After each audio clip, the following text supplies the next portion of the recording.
Tämä on vielä edustaja Turtiaisen kysymys. Olkaa hyvä. Kiitos, arvoisa puhemies. Tuoreen Lääkärilehden mukaan Suomi osallistuu tutkimukseen, jossa testataan koronarokotetta alle 12-vuotiaisiin lapsiin.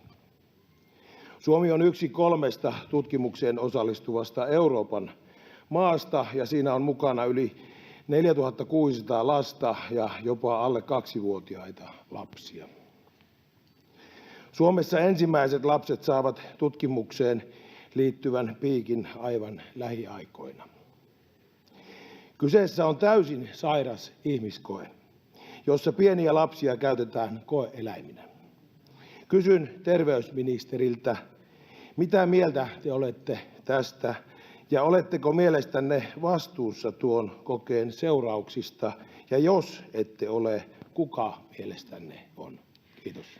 Edustaja Turtiainen, minun täytyy sanoa, että teidän sanavalintanne eivät ole aivan asiallisia, mitä tässä käytettiin.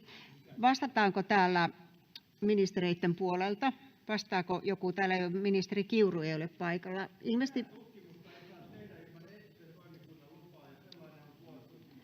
ministeri Pekonen lyhyesti, olkaa hyvä. Arvoisa puhemies, tämä kysymys kuuluu ministeri Kiurun tontille, ja varmaan hän vastaa tähän sitten jollain seuraavalla kyselytunnilla. Tämä kysymys on loppuun käsitelty ja samalla tämä kyselytunti on loppuun käsitelty.